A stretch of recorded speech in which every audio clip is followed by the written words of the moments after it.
where I was originally trained as an ornithologist, so I do a lot of work on birds, but increasingly I've done work on orchids. I'm writing a book on fish, so I'm sort of all over the place at the moment. But we were discussing ourselves about the connections between the tropics and Wisconsin, and so that's what I'm going to talk to you guys about today. We'll do a little bit of sort of show and tell about some of the birds that we think are interesting that connect these two places. There'll be a quiz along the way, so hopefully people are ready. We'll take a little time in the middle to just have you guys chat amongst yourselves about what some of the sightings are that you've seen this summer, just a few minutes to make sure that Carolyn stays awake for us. And then we'll talk a little bit about some of the work that Ceiba does. So I'm pretty informal. If anybody has any questions along the way, feel free to either shout them or do the virtual hand raise or put them in the chat, any of these kinds of methods. I'm told that you guys are, so most of you all are sort of regulars to this event, so I figure you know how it goes probably better than me. So I will start to share a PowerPointy kind of a thing with you guys. Can everybody see my screen? All right, well, and let's get going. So Close Encounters of the Bird Kind, I want to talk to you about birds, but that's really just a sort of a jumping off point, and we'll kind of flap around a bunch of things. As Caroline said, as Amanda said, my name is Joe Meisel. I work for Ceiba Foundation for Tropical Conservation. Ceiba is a nonprofit foundation that myself and a bunch of other directors founded in 1997. We're based in Madison, Wisconsin, but all of our projects are in Ecuador. So we maintain a small staff here for fundraising and project organizing. That's where Haley comes in. She's our immensely capable administrator in the United States. And all of our work is conservation, research, and education programs in Ecuador. We lead study abroad trips in partnership with UW-Madison. We've had students from Milwaukee come with us as well. We work with private landowners to protect forest and other habitats. And we've been particularly focused on working in what we call lands in private hands, which is working with small local landowners, not purchasing their land as many other organizations will do, but rather working with them to find ways to help them conserve that forest. The name Ceiba is taken from this tree on the right. It's a Ceiba tree, or sometimes called a silk kapok tree. It's related to a baobab from Madagascar in Africa, if you've seen those. It's a real prominent tree in places like Costa Rica, where there's a trip going right now, but also all throughout the tropics. Ceiba has worked, Ceiba has worked in Ecuador for quite some time. We started with the reserve that I cleverly marked with this cloud because it's in the cloud forest up near Quito. I was in Ecuador in 1999 and kind of randomly pulled off on this little dirt road, and there was a reserve there being started by a local family named the Lima family, and they sort of needed help to design and establish an ecotourism destination in a forest that is incredibly rich in orchids, but also really important for native birds, for Andean bears, which is the only native bear in South America, and lots of birds, including migrants. And so Ceiba's first project was to help establish the El Pajom Orchid Reserve. Our second project was down on the coast where the sun is marked here, pretty much right where the equator crosses the coastline. Like I cross the equator to go to the grocery store every day, so it's kind of fun. And that forest is a 500-acre coastal dry forest. Actually, Haley was just down at visiting both of these places back in the spring, so she can always fill you guys in with details if you want. And that forest also is following this Lands in Private Hands project, where we work with a family called the Lure family. He's a dairy farmer. He's actually been to Madison one time for the Dairy Expo. It's a really unique forest type because as you go north, near Colombia, that's the Chocó around Esmeraldas, it's extremely wet. And if you go south down to Guayaquil and into Peru, it's extremely dry. So we sit in this gradient between some of the wettest ecosystems in the world and the driest, and you get species that are residents of both of these areas overlapping where we're located. So it's a real unique mix. There's a lot of endemic species, and it's also a very important wintering grounds for migratory birds. Excuse me. So El Pahuma, really dedicated to orchids, beautiful ones like this. This is an odontoglossum, but also some really nice birds that I'll show you in a little while. And then Lalalour has a lot of really great fauna. Just this last year, we saw a olingo, there, sorry, a kinkajou there, which is a Procyonidae. It's a relative of a raccoon. They are arboreal, about the size of a house cat, give or take. Very focused on eating fruit, and they are operating at night, so hence the very large eyes. So we're here to sort of talk about the tropics a little bit. Well, what are the tropics? Geographically, these are the places between that flank the equator. So from 23 degrees north, which kind of goes through Cuba, give or take, to 23 degrees south, which goes kind of through the middle of Australia, and all the lands in between. All around the equator, from those north and south tropics, the Capricorn and Cancer, you have really high amounts of sunshine. So there's tons and tons of sun energy coming in, and there's lots and lots of rainfall, partly driven by all that sunshine, humidity, moisture. And so the combination of the two gives you a very rich ecosystems. That's where all of the world's rainforests are located, whether you're in South America, the Amazon basin, Africa, the Congo basin, but also others, and some of these great, rich, diverse forests in Southeast Asia, whether on the mainland, like Cambodia, Thailand, Malaysia, but also down on the islands.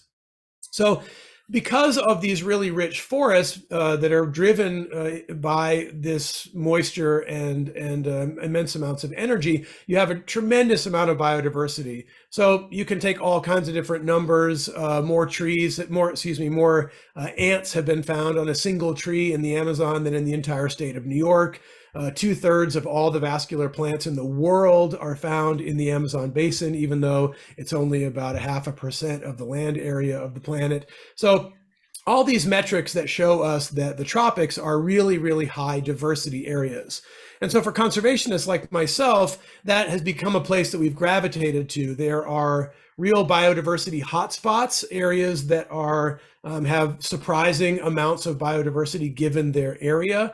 And so I'm showing a map here in the upper image of just vertebrate diversity, all animals with backbones. And you can see this real peak here in Ecuador. So that's where we're located there. And the lower image is plant diversity, with kind of the red being the highest. And again, Ecuador and that sort of western part of the Amazonian basin being a real peak of biodiversity. So Ceiba started working in the tropics because of this peak of biodiversity, and also because you're able to work in countries that are sort of earlier in their development trajectory. The United States, for example, Eastern USA, if you've ever been to the Great Smoky Mountains, places like that, 150 years ago, that had all been completely clear cut. And we've now had the opportunity to see it reforesting into areas that are really delightful to visit. But in some of these tropical countries, you're able to work there with the local landowners and local governments at a time that's sort of before they complete their clear cutting phase, and try to encourage them to look at a model, say, like Costa Rica, where ecotourism has been an important driver of the economy. Ecuador in particular is really, really receptive to this kind of work because they have the Galapagos Islands just offshore, and that has been a tremendous revenue generator. Ecotourism in Ecuador is usually the third or second largest generator of income after seafood and oil. So we've been working there for a really long time and trying to conserve biodiversity. So might seem like we're a really long way away from the tropics, and although you can get on a plane and with some difficulty get yourself to Costa Rica, there really are a lot of other kinds of connections that link tropical America, anyway, the American tropics, to North America and places like Wisconsin. Climate change is obviously a big topic for the last decade or two in the papers every day. And we know that in the tropics, we have a very large amount of forest area, which is a tremendous source of carbon. So as an active forest, if it's regrowing through reforestation, it's capturing carbon, and that's pulling it out of the atmosphere and helping to ameliorate this ongoing climate change. Even standing forest is a tremendous reservoir of carbon, which, if it is deforested, is then lost into the atmosphere. So protecting standing forest is also a very important way of mitigating climate change. Rainforest as a source of great diversity, especially plants, has been the origin of a number of really interesting medicines. Vincristine, which comes from the rosy periwinkle, that's pictured here from Madagascar, is the source of a couple of different kinds of chemotherapy drugs. Lovastatin comes from a rainforest plant in the Amazon that's a cholesterol cure. Those poison dart frogs, if you've ever been around those, Epipetabates and things like that, is the source now of a drug that's being tested as an alternative to anesthesia because it has a lot less side effects. So there's a tremendous amount of medicinal investigation that goes on, both by laboratory methods and by pursuing indigenous, interviewing indigenous cultures and pursuing some of their medications. Also, we get timber, things like teak grow in the tropics. So anybody that's ever been on a sailboat or had like nice teak cabinetry, that all comes from tropical lands. They grow a lot of teak actually in Ecuador. It's a pretty nice sustainable crop. Oil comes from a lot of these tropical areas, and lots of minerals. Places like Chile and Ecuador do a lot of mining. So things like cell phones and electric car batteries rely on these places as well.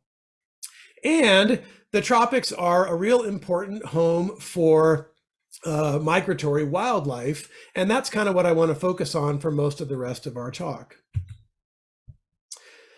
I think a lot of people know about the story of monarch butterflies, and although they don't go as far south as where I am located, it's a good starting point for this idea of migration. So monarch butterflies, as we know, are in Wisconsin right now. They've come up through this migratory pathway, at least the ones from kind of the eastern side of the US, and they visit up here all summer long. They're taking advantage of all the flowers that are erupting in the spring and are covering huge areas of prairie and other landscapes throughout the northeast and north central United States. They make a journey of some 4,000 miles, and they travel during the winter when it's too cold up here for a butterfly, all the way down to overwintering sites in Mexico, kind of near Mexico City, and scattered around the oak and pine dominated hills near there. Remember that UEC, the Urban Ecology Center, is using butterflies as one of their indicator groups for the summer. So I'm sure you guys have all been paying attention. I hope you guys have all been paying attention to butterflies, because I'm going to ask you about those a little bit later on. So in order for these monarchs to survive, we not only have to do conservation in the north temperate zone, the areas where they are feeding, but also in the southern tropics in Central America where they're overwintering. So you have this bilateral or binational conservation priority in order to be able to protect them. Also, along the way, they don't make that flight of 4,000 miles or so in a single shot. They'll often, I think that's actually 4,000 kilometers. I might not have done the conversion properly. They make that flight over the course of many days and weeks, and so they need to have stopover locations along the way. And so even in northern Texas and Oklahoma and places like Missouri, where I just came back from, there are a lot of efforts being made to protect even small little patches of forest that are really or habitat, I should say, that are really beneficial to these migratory butterflies. So that takes, beautiful, this is a nice show to see whether they're here, whether this is taken in Mexico, not by me. I've never actually been there to this site. But, we're sustaining by the protection of habitat in both the north and the southern hemispheres, this incredible, show that we all really love and enjoy. And, this gorgeous wildlife that really deserves an opportunity to continue with these dramatic migrations. Similarly, there are a large group of birds, mostly in the wood warbler group, Parulidae, but also some thrushes and some tanagers and a few others that make much more profound migrations. So a lot of these migratory warblers will go into northern Wisconsin, central and northern Minnesota, and then all through the sort of lower areas of Canada, where they summer and breed, and then during the fall they migrate down, usually this particular pathway jumping across the Caribbean, going over Cuba and the Lesser Antilles, and then landing in Colombia and Venezuela, but then making their way down to most of South America, not quite down to the tip. This big red or sort of reddish orange blob is the wintering grounds. It really should extend over to Ecuador, because as I'll show you, a bunch of these migrants are found in our area. So similar to the migratory butterflies, these birds are drawn to the north temperate zone because of the spring outbreak of flowering plants. So as angiosperms are leafing out, you have all this new leaf growth, and that promotes the eruption of a lot of leaf-eating insects. So that as particularly inchworms in the geometrid family, but lots and lots of other kinds of bugs that eat leaves. So now there's this huge amount of bugs and not a lot of resident insectivores. And so all these warblers fly all the way up here to take advantage of this incredible food source that is underexploited, because not that many birds are overwintering. So they'll start in the south, somewhere Arkansas, Missouri, Georgia, and they follow this wave of leafing out and mostly leaf flush, and then all of these insects that are following that. So that takes them all the way up to northern Canada or to central Canada, where they reproduce. And then somewhere in the late summer, maybe about a month from now, somewhere late August and early September, they'll molt into their non-breeding coloration, and they'll travel all the way down to South America. So let's have a little quiz. What kind of bird is this? Does anybody know? You can just take off your mute and holler. Whitestart. Good. Who said that? What's your name? I don't have everybody up. Eric. Nice. Eric, yes, this is exactly right. That's an American redstart. We see those. I'm usually in South America in the winter. I go down around January, and I'm there till about May. So I see American redstarts in the El Pahuma Reserve, this cloud forest reserve, at about 6,000 feet. What about this one? Anybody know this particular bird?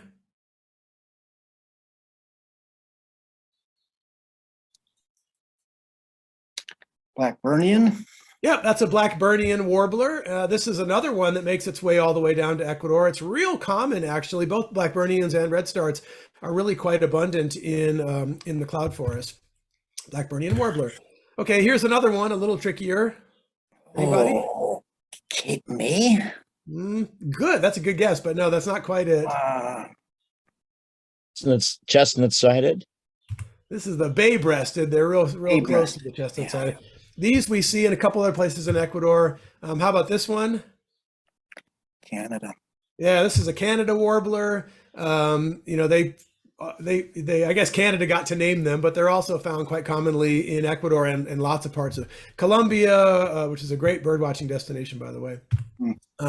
This is a black and white warbler, pretty aptly named. We see these a lot in the cloud forest. They've been registered many times where we are. So all of these are basically coming down to South America. It's been argued whether they are originally of North American or South American origin. I think the genetics mostly point to them as South American origin. They were as small insectivores, especially living in kind of mountainous or patchy areas. They were sort of pre-adapted to being able to migrate just a few dozen miles uphill by 1,000 feet or north by a couple, maybe 20 miles, to seek out local outbreaks of insects that would be good food for them. So just as spring travels from south to north, leaf flush and the development of fruits and flowers travels uphill in any mountainous area, and certainly in the tropical mountains. And so a lot of warblers were pre-adapted to being able to travel up and down.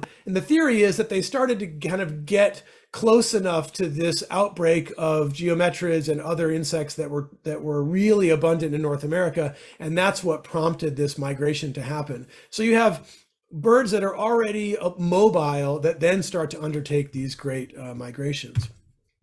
Anybody know what this one is? Not a warbler? It's one of the thrushes. Is the Swainson? Yeah, good. I always find these really difficult. This is a Swainson's thrush, real beautiful singer. They're all in Wisconsin right now. This is in the Lalulua Reserve. We're at low elevation, about 50 meters on the coast of Ecuador, like I said, pretty much where the equator strikes.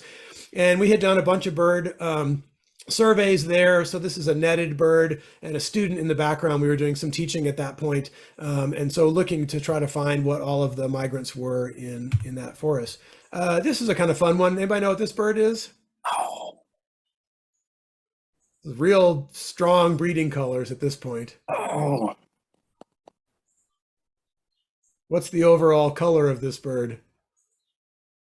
oh. Yellow warbler?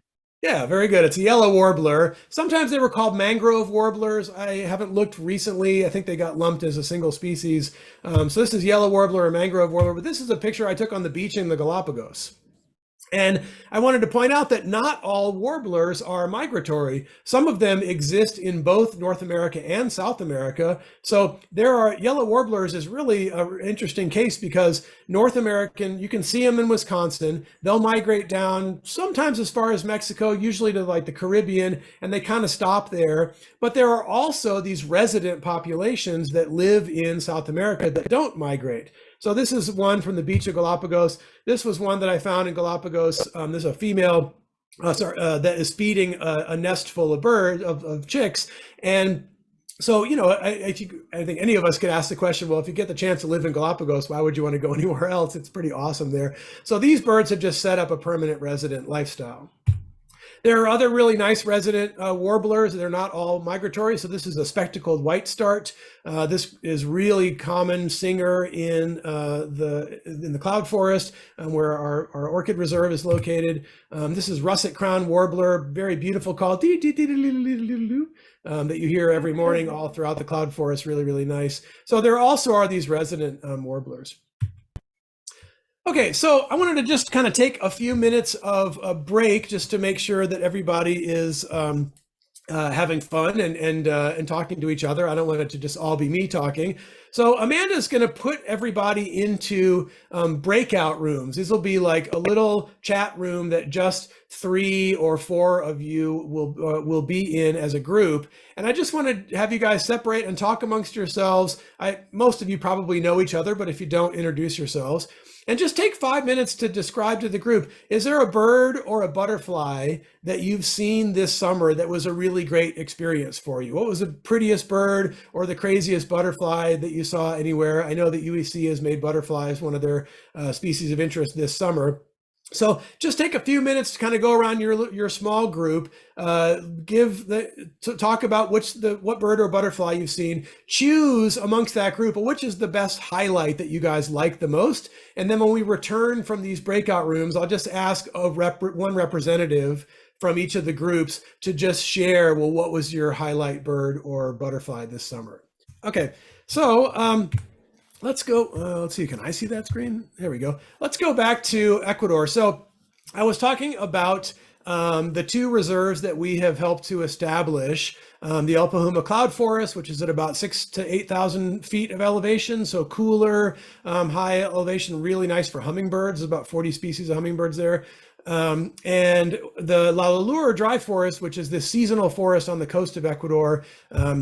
Both of these places, incidentally, excuse me, were protected using a conservation easement. And that is a conservation vehicle that was originally pioneered in the United States. The Nature Conservancy does a lot of this, but now there's tons and tons of land trust organizations which also do easements in Wisconsin and all across the country.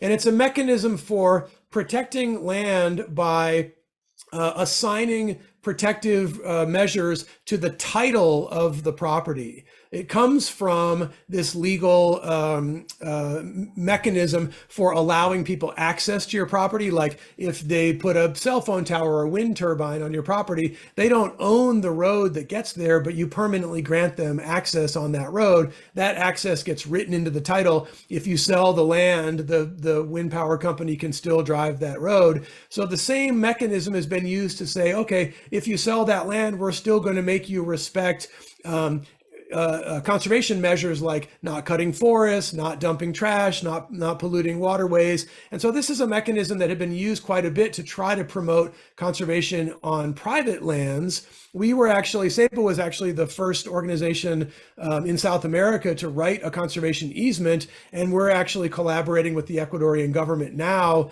to rewrite the code, the legal code that underpins easements so that it'll be easier for everybody else to do so. I'll come back to that in a little bit.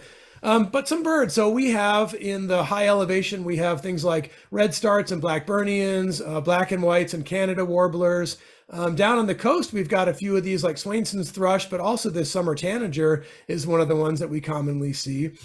Something like 5 or 6 species of migrants in each site, and anywhere from 100 to 200 plus birds at each location. If you know any Spanish, here's a nice chance to practice your Spanish. This was a headline from a couple years ago in El Universo. The tourism in Ecuador, in Quito, also you can enjoy in the rural neighborhoods. And it says, our capital is the departing point for hikes that can happen in natural areas operated by tourist or run by tourist operators that have all the biosecurity methods. This was from the depths of the pandemic when people suddenly realized, man, I really want to be outside. I'm trapped indoors. I've got the mask. I've got all these, limitations about going outside, but I really want to get outside. And so we saw a real boom in tourist visitation, people really returning to this appreciation of nature in areas like El Pajuma, that's only about a 40-minute drive from the big metropolis of Quito. So you can see a lot of migrants there, but I thought you might want to see some actual tropical birds as well. So this is plate-billed mountain toucan, one of the very, very few blue toucans in the world. It's only seen in high mountains. It's not quite endemic to Ecuador. It gets into Colombia as well, but it's a really spectacular bird to see there. If you're familiar with Andean cock of the rock, this is the male cock of the rock, one of the most beautiful birds in South America. I highly recommend you Google the call of the Andean cock of the rock. It sounds more like a pig being slaughtered than anything else. It's a terrible, horrifying call, and yet this really beautiful bird. Also common in the mountains.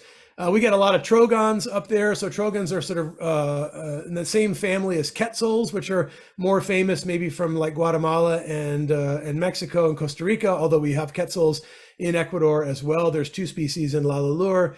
These are fruit eaters, sit perched real upright and then fly out to eat fruit. So these are some of the ones that are real spectacular from from El Pajuma. On the coast of Ecuador, where the Lalur Reserve is located, that's in the province called Manabí. And this is a headline from El Comercio from a few years back that was celebrating 30 years of protecting that forest. 30 años al cuidado de un bosque is 30 years protecting a forest. This is to celebrate the Lalur family having engaged in this private conservation of that forest. We've been involved with them for about 20 of those 30 years and also have signed a conservation easement with them to guarantee protection of that forest. That place is real different. It would feel more familiar to you guys. It's a little bit more temperate. It drops all of its leaves right about now. It's been dry there for a couple of months and won't rain again until about January. But it's also the home for really beautiful trogons like this violaceous fruit eater, as I said. This is a whooping mot-mot we caught in the nets in the same survey effort that I showed you before with that Swainson's thrush. This is a big beetle eater, so the bill is sort of serrated. You don't really want to get your fingers in there. And they dig holes in cut banks along riversides in order to nest, but with these beautiful kind of racket tails, real gorgeous. This is one that I actually encountered this past year. This is a Barron's hermit. And a hermit, for those of you guys who don't know, it's a group within hummingbirds that are all the hummingbirds with kind of curved bills. And the curved bill is for feeding on flowers with a slightly curved tube.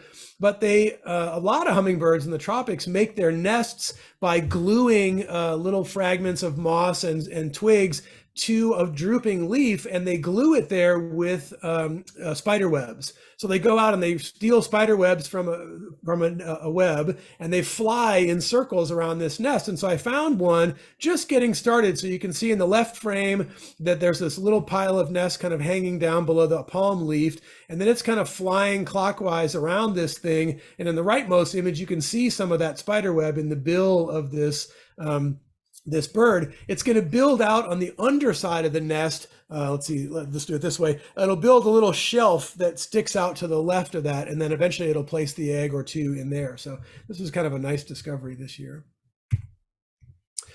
A little bit about what Ceiba does to try to protect some of these areas. We're real interested in the mobility of animals. We really think about landscapes, not just simply a single forest that organisms live in, but rather the landscape in which they're set. And animals need to move around these landscapes. I talked about tropical birds that are really adapted already to moving upslope, up and down hills in order to follow fruit and insect availability. And this is also true in the lowlands, where animals need to move up and down in order to get food availability. In the area that we're located on the coast of Ecuador, it's really important that they're able to move and find sources of moisture and humidity. There's this long dry season that goes for about 6 months, and they really have to be able to get down into valley bottoms where there is more trapped moisture in order to be able to find food. So the ability to move back and forth between some of these areas and cross the landscape is really important. Unfortunately, deforestation, which is quite common not only in the Amazon, but also in the cloud forest and dry forest, leads to the fragmentation of forests. So you can see this map on the lower right-hand corner. This is a satellite image from a while ago of where we work in the coast of Ecuador. That line is the equator. And the green blobs are areas that I've just drawn around that are existing forests. This whole area would have been continuous forest, but all the low elevation areas have all been cut for pasture and timber. And so what's left is this kind of constellation of forest patches. Each one is a really nice piece of habitat. There are monkeys, a lot of those birds that I showed you pictures of, the kinkajous that I showed a photo of earlier, and lots more that live there. But they really need a way to get around. And so we're working to reforest corridors. So this upper right-hand picture is not a project that we're doing, but it's a really nice example of a river that has a forest alongside of it that connects this big forest up above to the smaller forest down below. On this lower left-hand picture, you can see a forest in the background that's kind of capturing these clouds. That's real important in that coastal area. That cloud capture gives you moisture there. And then some forest down to the left, which follows a little river valley that we're working to protect. So we're doing reforestation. We're doing protection of existing forest and reforestation of these corridors to restore connectivity, to retain these traditional migration routes where wildlife of all different kinds are moving back and forth. And especially in some of these areas where we're working, as we talked about climate change, you know, the effect in the mountains of climate change is it's pushing habitats further and further up, right? As the mountains warm and they get drier, cool middle elevation habitats are now only found at higher elevation, and animals need to be able to move to follow that shifting habitat.